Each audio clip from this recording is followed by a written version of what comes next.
Hello everyone, welcome back to another Volkswagen ID.3 video. Apologies for the delay between this video and the last one. It has been, I think, almost 2 months now. It's been a long time. Apologies, that's because I've had to concentrate on my main channel throughout January, and also Nell hasn't been able to edit any videos as well, unfortunately. So we have had a couple filmed that just haven't been able to get made, just we hadn't had the time.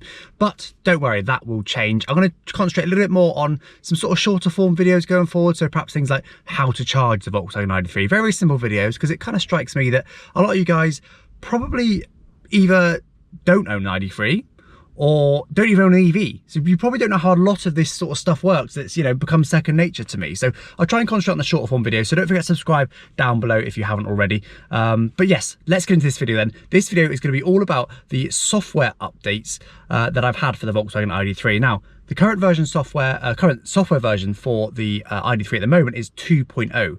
We actually got that around Christmas time, so that is how long this video has been in the pipeline. So we've been on this latest version of the software for about about a month or so, just over a month. So a fair chunk of time. And I want to show you guys the current state of the software for the ID.3. So let's get into it. So first of all, the software version, as I said, there isn't actually a 2.0 here, but the current kind of official version is 2.0. That is what we're on. There's 2.1 coming out in about a month or so. But as I said, we had this one around about Christmas time. I think the next version is coming out sort of end of Feb time is the sort of plan. So this is the current state. This is the current software version. As I said, it doesn't actually say 2.0, but this is the most up-to-date, latest version of the software for the Volkswagen ID.3. So first of all then, I'm going to run through very quickly what has changed in this update compared to the previous one. Well, if you guys would have seen the previous version, you would have seen that this menu has actually swapped sides. Now I presume this is only for right wheel drive cars, because we said before actually that when it was on the left, which is where it was before, this menu here, it was kind of a bit, not far, out of reach is too strong a word, but it wasn't close, and it was just a bit of a stretch, a little bit of a stretch from the driver's seat. So they moved that over to the right, which is really convenient because it's now nice and easy to reach from the driver's seat. Of course, also they moved everything else. It's exactly the same. They've just moved it from over here to over here. A solid improvement, quite a big change actually in terms of usability, but of course quite a small software change really, as it's the same thing, but really positive move. I'm glad they moved that over for right-hand drive cars. Another huge addition to this update is the addition of App Connect. You can see here we've got Android Auto. Now this is wireless, it can also be wired, and of course also supports Apple CarPlay as well. And if I just go into that, I'm in a car park at the moment because I didn't want to show you guys obviously my home address, but there it is, it just works. I mean, I've got my phone here, completely wirelessly connected. You just get in the car and it just works. It was a bit of a fiddle to get it connected. I had to completely disconnect my the Bluetooth that I had previously when App Connect wasn't a thing. But once it's all set up, it just works. You get in the car and it just connects. It's really nice. And it works. I've used Android Auto before and it works exactly as it did by wired. You can also plug it in. There's a couple of the dog treats out the way. There's a couple of sockets down there. You can use it on wired by USB-C down there, but obviously, you know, you guys will want to use wireless. And again, it works perfectly. I've never had a disconnect from my phone. I did have a disconnect from Nell's phone in the past. That was when she was sat in the back though, so I don't know what was going on there, but it's been perfect for my phone. It's never once disconnected on me. It all just works exactly as you'd expect. Again, I'm not going to go through too much because obviously this is just Android Auto. You guys, I'm sure will know how this works, but it's a really nice feature to have, mainly for Google Maps, to be honest, because, you know, the Volkswagen map software just isn't up to scratch with Google, unfortunately. So it's really nice to have that now as an option, and again, works perfectly wirelessly. So really happy with that update. Huge update, really happy with it. Another feature which I'm not able to show you is the addition of the head-up display. And you can see there I've got a Life model, so unfortunately we do not have the head-up display, but anyone with a first edition, the head-up display, it did work before, but it didn't have the augmented reality, I believe, but it has now got all of that stuff. So it's got the augmented reality navigation. So when you're navigating, it will like literally show you on the turning, turn left here, and that turning will come towards you. So it's a really nice idea, but obviously I'm not able to show you that one, but that is quite a big update for this update version.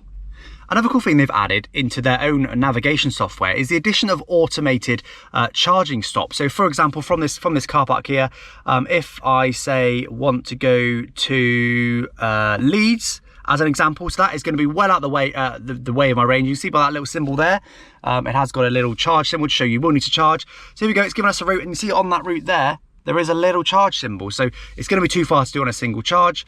Our current charge is 161 miles. As unfortunately we've got the voice there. And she even told us then there's charger stops. You can see that it has to stop twice there. I don't know if we can, there we go, yes. So there's a 100 kilowatt charger there. It's telling us to stop for 31 minutes. Oh, that's actually late, so we're starting at the bottom for some reason, a bit unusual. Showing us a couple of points of interest on the route. Essentially, there's a 50 kilowatt charger there in Gloucester. I need to stop there for 43 minutes. And then I think it's due another 2 hours. I'm not too sure. I've not actually used this software. I've just kind of looked at it. And again, stop again for 30 minutes and then arrive at our destination there. I don't think it really says how much charge you'll have. So it isn't as good as what Tesla's got. It's good, and it's good they've added that. That is a brand new thing for this update. It's obviously not as good as what Tesla's got, but it's good. It's in now. I think they'll update all this sort of thing a lot and make it a lot better, and make it more responsive, make it more intuitive. You know, Tesla is leading the way and that sort of thing. Tesla is as good as like Apple and Android in terms of how good their in-car interface is. Volkswagen are not there yet, but you know, this sort of feature is really nice. It's, you know, not a simplistic feature. It's got to try and calculate how long it thinks it'll go and stuff. Hopefully it would adapt as well. So if you're using more power than it expects, it would say actually you need to stop at this one earlier. I presume it would do that. Hopefully in time, Android Auto and Google Maps will have that built in. I don't know if perhaps there'll be an app like Zap Map, I know has got a similar sort of feature, but they don't currently have a Android Auto app. As you can see, it's not in my app list, unfortunately, but hopefully in the future, once a lot more people have got electric cars, Google Maps will have that built in natively, so you'll be able to just literally, you know, press Google Maps, go, and it will say, well, you know, I know that you're in an electric car, so you'll need to stop. That'd be awesome, but not yet. But it's good that Volkswagen at least have got it in their navigation software. So on to the slightly smaller things that they've added then with this software update.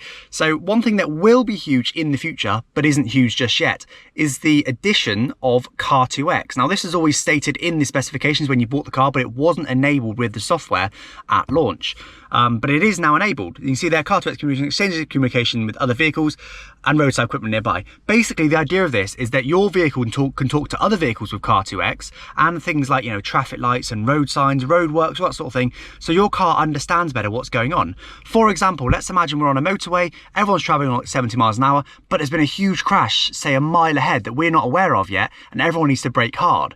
If every single one of the cars on the motorway has got Car2X, you know, the cars at the front of that queue could then communicate to the cars behind, oh, there's a crash here, or there's something going on, I've had to slow down a lot. It will communicate that to the car behind, to the car behind, to the car behind, all the way back to us a mile away, and then our car will know immediately that a mile ahead, some cars have had to stop for some reason. So then it will start slowing us down, or at least warn us that it's going to happen.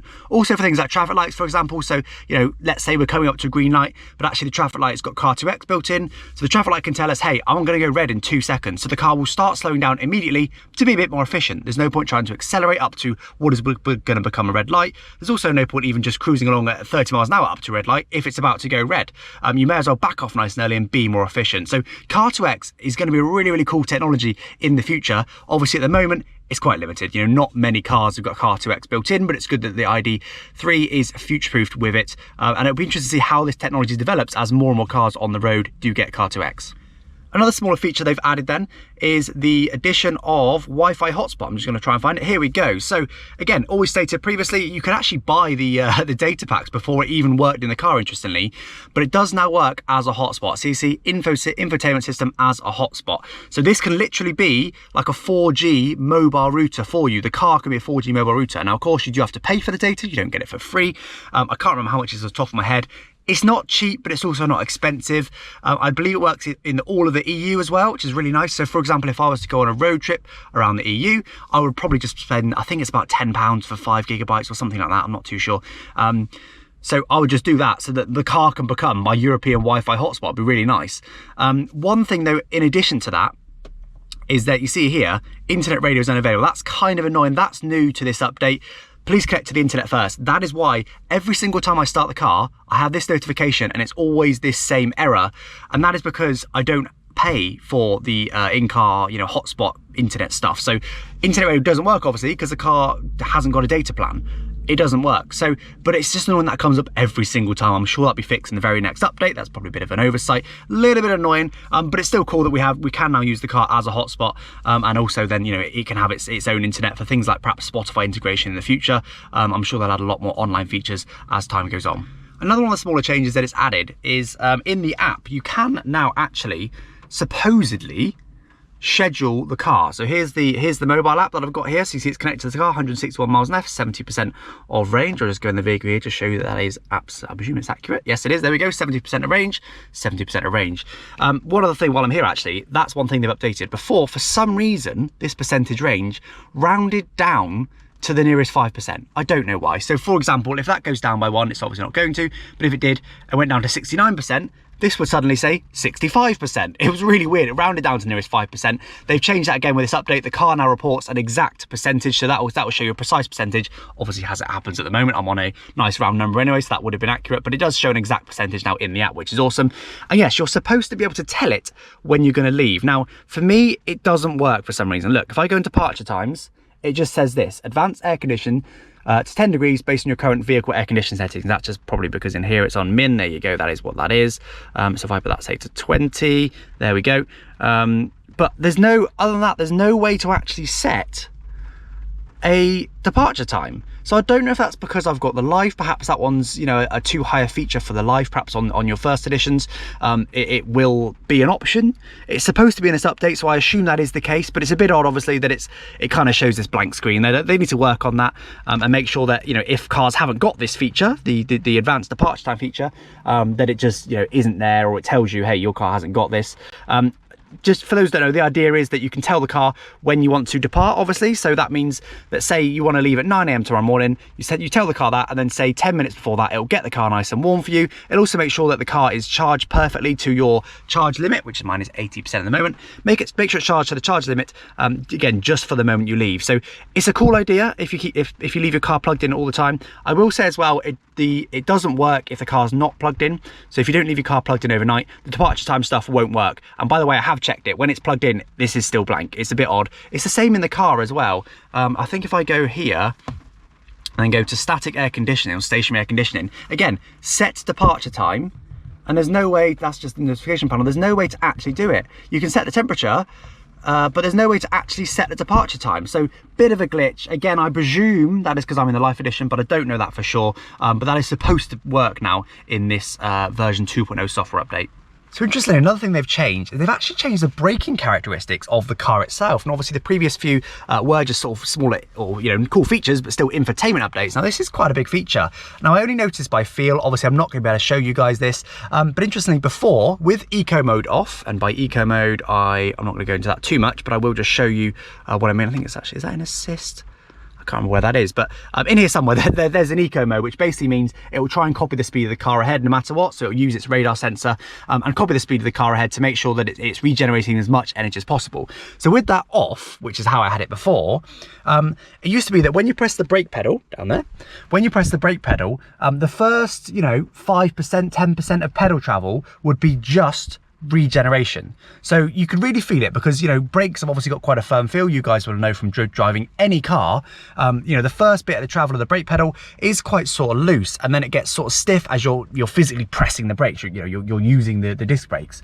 Now before the update, the bit, that soft bit before you hit the kind of the actual disc brakes, that would be regenerating. So you're able to be really efficient because you would lightly press the brake nice and early to make sure you're regenerating instead of effectively wasting energy by making the car slow down with its actual brakes. You want to regenerate, obviously. Now, interestingly, with this update, that's changed. That no longer happens. I presume they've done this. You know, this car is obviously designed to be basically a combustion engine car. They're trying to make it as accessible as possible, not be like a Tesla where there's almost a bit of a learning curve there for an EV.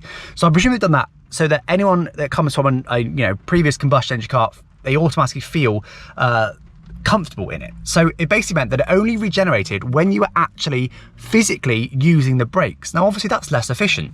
The workaround though is to turn that eco mode on. I think it is in here somewhere. I can't remember where it is. It's in here somewhere. I think it might be in the assist maybe. Let's go and find it. Hold on, here we go. Let's go to list mode, eco assistance. That is where it is. I've just switched it off.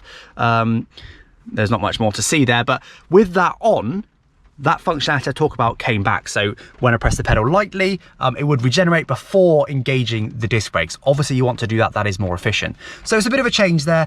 Yes, it's slightly less efficient, but I can see why they've done it. They've done it to make the car a little bit more approachable for non-EV drivers, but an interesting change that they're making quite late in the day, really, with version 2.0.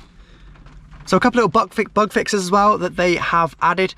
So the first one is the auto hold, which is in here. So that obviously just holds the car when you come to a stop. That will just hold the handbrake on until you press the accelerator, and then it will release the handbrake for you, or not the handbrake, but release the brake for you, and then you drive off. Obviously, it was previously like hill hold, anything like that. That for some reason used to switch itself off. I don't know why it did that. It was clearly a glitch. It should never switch itself off. That's been completely fixed. That has now remained on the whole time since I've had version 2.0 on the software. So that's a good fix to have. Another thing they fixed as well is just before I took it for an update, I did actually have an airbag error of some kind. Every time we got in the car, in here it would say airbag error. A bit annoying, not the end of the world. I don't know if the airbags would have worked. I obviously couldn't test that, but that's been fixed. I've not had any airbag errors since I've had this update, so that was a nice little fix. But unfortunately, that isn't the end of the errors, because they have actually introduced some errors. So the most annoying one is when I seem to charge at home using my wall plug charger, so quite a slow charger, 2.4 kilowatt charger. When I do that, for some reason, when I get in the car afterwards, it says drive system error and seems to go into a very slight limp home mode. Now, I will say the limp home mode is not as extreme on combustion engine cars. It's actually totally drivable. I've driven at 70 miles an hour with it. It's fine. It's probably reduces your power by maybe half, maybe a little bit more, but you've still got plenty of power to get around town. So it's not the end of the world, but it does come up drive system error, limits your power slightly. But then once you get out of the car and let it reset itself, it goes away. And it happened twice after I've slow charged the car. So, but interestingly, when I fast charge the car, DC fast charging, it doesn't happen. So I don't know what that is. Clearly a little bit of a glitch. I'm sure they will fix that. But that is something they have introduced that did not happen with the previous update.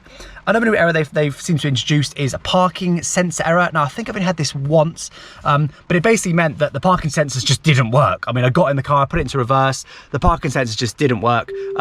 You can see they work fine there. You can see that they're working exactly as they should. They just didn't work. It said in here, parking sensor error, and this just wouldn't come up. It reverse, going near something, pressing the button, they just didn't work. Again, it's only happened once, but it didn't happen at all before the update. So maybe that's a one-off, another little thing that they need to work on perhaps. Another error that I have had is a cruise control error. Now, you see here, this is obviously showing a miles per hour, and I could then adjust that, you know, to whatever I want, and then set it to set off at that speed. Sometimes, if I switch that off, sometimes you see it says off in there. That is just locked to off. I've had it before where I get in the car and that said off, when it's usually, when you get in the car, it defaults to that.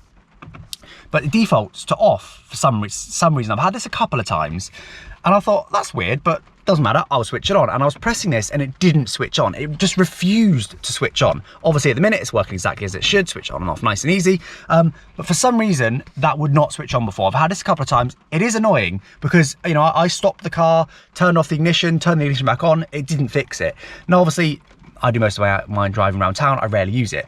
Not the end of the world. But if I just set off on a long journey and, you know, I was an hour into my journey, I finally get onto the motorway, whatever, and then I think, okay, great, I'll engage the cruise control now, and it just doesn't work. If I'm about to set off on a, you know, 3-4 hour journey, that's really annoying. So again, I've only had this a couple of times, but I have had that error for, you know, a couple of times still. So hopefully they can fix that one in the next update. And finally then, a couple of, I guess you could call them requests really. A couple of things I would like to see sort of changed or fixed. The first one is that this interface is not very responsive when you first start the car. Now, they have been quite clever about this because the second you press the button on the key, here's the key. The second you press the button on the key to unlock the car, it does immediately turn on the in-car computer and start booting up. So, you know, if you unlock the car, then say you go to the boot, you know, we've got a dog, so we might put the dog in the boot, you know, get him strapped in the boot, you know, perhaps put some shopping in the boot, then get in the car. By the time you're in the car, it is normally nice and responsive. So they've clearly realized it's a bit unresponsive initially and made it boot up the second you press the button, not when you switch the ignition off. So they've already kind of done something to combat this a little bit, but it is still really quite unresponsive. Now, I have got some footage of this, but it just basically doesn't respond. It does this for about a minute or two, and it's just, you know, for example, if it's really cold and you think, I want some seat heaters on, you want to be able to press this button and get the seat heaters on, but it just doesn't work sometimes. It's really frustrating. You see now it's nice and responsive, it's working exactly as it should. So I would like to see, perhaps, even if this, you know, you can't really just make it boot up faster, probably. So even if, you know, it does take a while to boot up, I would like the system to at least be responsive. You know, it's really nice, especially when you're trying to drive. If you're trying to drive along, you've got in, you've set off straight away, and you want to, you know, set the sat nav, whatever you want to do while you're driving. it needs to be really responsive. You don't want an unresponsive interface in a car. It needs to not be distracting. So they need to make sure that it's responsive no matter what, even if it's just booted up, even if it's not really ready to show you the vehicle screens say yet, it should always be responsive to your presses. And then perhaps when you press vehicle, it should just say, please wait, system is initiating, or something like that. But it should always be responsive. It should never be laggy. So they need to work on that. Again, particularly because it's a car, it can potentially be dangerous. So that's one thing I would like to see changed. Another thing I'd like to see changed, which will actually be probably the next video that I put out on this channel, is I want the heater to be much more efficient. Now, I won't go into this too much because, as I said, I've got a dedicated video coming out. But basically, the in-car heater is a 5 kilowatt heater, which is quite powerful. Now, they've obviously made that decision, which is fine. My issue with it is there's no way to turn that heater down. You can see here, you know, we're in the aircon menu here. If I switch the air conditioning system on here, I can switch off the aircon. What I can't do is switch off the heater. Now, as it's a 5 kilowatt heater, that does use a lot of power. Again, watch the next video on this channel to get a better idea of that. Don't forget to subscribe if you haven't already. But I would like either an option to switch off the heater, because sometimes, you know, the screen fogs up. It's not at the moment, it's starting to over there. Sometimes the screen fogs up and I perhaps want to use some external air to just blow on the screen, but I have to have the heater on. I could potentially put this on low, but then it's also then just blasting air at me, and I don't want it to do that either. So I wish there was a way, perhaps, turn that off just to make it a bit quieter. I wish there was a way perhaps to switch the heater off, or better still, if this mode here, you see if we go into individual, we can see the individual efficiency options. So we have actually got air conditioning, so we can actually put that on eco. I do normally have it on eco. If that was much, for example, if that limited the heater to being only 2 kilowatts, that would save so much energy to have less than half the power available. So I do think they need to work on the software for the heater. Obviously, as I said, it's got a 5 kilowatt heater in it. That's actually fine, because, you know, if you're in minus 20 degrees, you probably need that 5 kilowatt heater, to be honest.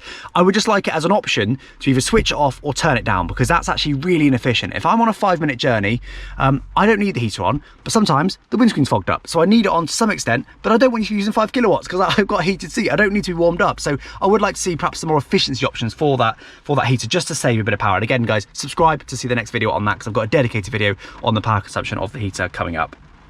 Another interesting thing is it doesn't seem to work with certain chargers. Now, I mostly charge with my local Lidl when I'm doing a fast charge. It's a 50 kilowatt charger, it works perfectly. This car park I'm in, the charger's actually over there, and it just doesn't work with it. I don't know why. You know, I've been on ZapMap and I've reported it, but other people report that it works fine. So I do think it's a compatibility issue with this car, which is very, very unusual.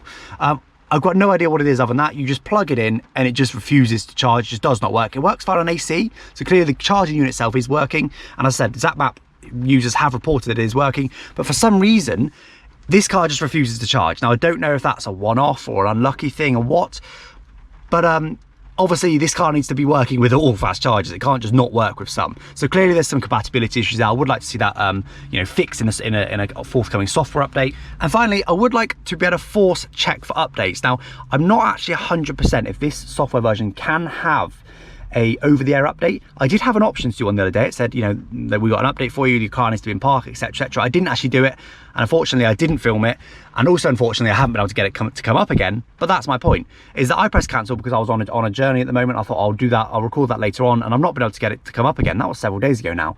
I would love a, you know, update button, because, you know, realistically, if I'm on a 4-hour journey on the motorway, I'm not gonna be like, oh yeah, no worries car, I'll just stop at services and wait for you to update for however long that takes. Obviously I want to update at my convenience, not when the car says, hey, I've got an update for you. So I think perhaps in this screen somewhere, we need a check for updates. So there's a show all update button here, but that always seems to be blank. I don't really know what this is, but we need a check for updates button with the over-the-air updates, which hopefully will come soon. Again, I don't actually know if this version can do proper over-the-air updates. There was some talk that that one I had was just a manual update rather than an actual software update. I'm not too sure, but that'll be awesome to see, again, because it's a car, guys. Like, you know, you can't just update your car at the car's convenience. It has to be your convenience when you're stopped, and that you can let it do its thing. So anyway, that's the few things that I would like to see added. Other than that, guys, that is it for this video. Hopefully you enjoyed this one. Don't forget to subscribe if you're new. As I said, I've got the heater video coming up soon. I will also do another video on the software update. I'll try and get in very early with the next version of the software update 2.1, which is supposed to add another cool few features. Hopefully it'll also fix a few of those bugs. as I said, other than that, I'm also going to try and do some shorter form videos for you guys, because I don't want to leave it, you know, 2 months between every upload. I want to try and upload weekly. I'm not going to promise that, but I will try and upload weekly. If I can do shorter form videos like how to charge the ID.3, that's obviously really easy to film and edit and upload. I will try and do those. So don't forget to subscribe if you're new, guys, and I thank you for watching. Bye bye.